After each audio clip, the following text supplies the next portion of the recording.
দেশে পৌঁছালো কলকাতা হোটেলে অগ্নিকাণ্ডে নিহত সাতক্ষীরার আলিমুজ্জামান সাজুর মরদেহ। ইমিগ্রেশন প্রক্রিয়া শেষে তার পরিবারের কাছে মরদেহ হস্তান্তর করা হয়। বেলা 10টায় ভোমরা স্থলবন্দরে পৌঁছে সাজুর মরদেহ। ইমিগ্রেশন প্রক্রিয়া শেষে সাজুর ছোট ভাই বিপুর কাছে মরদেহ হস্তান্তর করা হয়।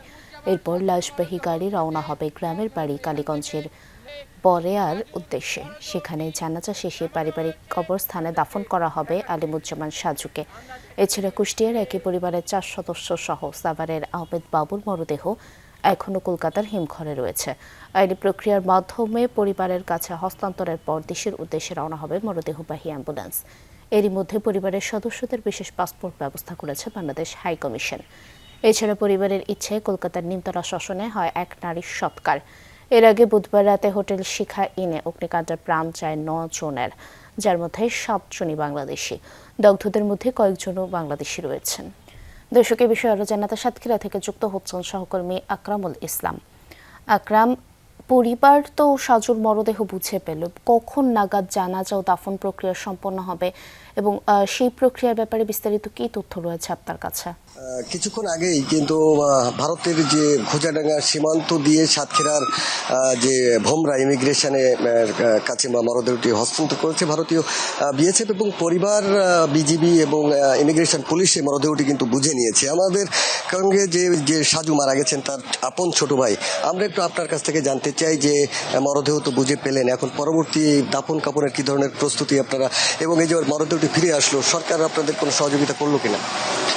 যদিও আমার কথা বলার খুব কষ্ট হচ্ছে, তারপরও বলি যে আমার দাফন কাফন তার নিজের বাড়ি, আমাদের গ্রামের বাড়ি তে দাফন কাফন বা দাসর হবে।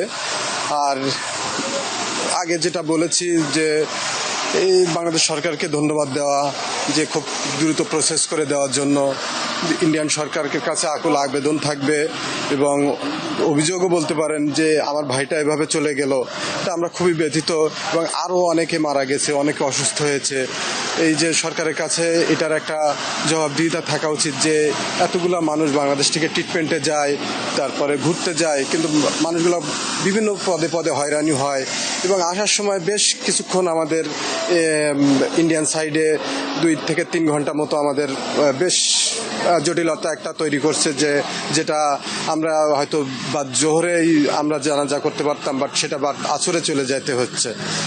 শুনছিলেন যে পরিবারটি বলছে যে আসর বাদ যে জানাজা সেটি সম্পন্ন হবে তার যে কালীগঞ্জের বরেয়া গ্রাম, সেই বরেয়া গ্রাম, এবং সেখানে সব ধরনের প্রস্তুতি নেওয়া হয়েছে। অনেক ধন্যবাদ আপনাকে আমাদের সাথে যুক্ত হওয়ার জন্য।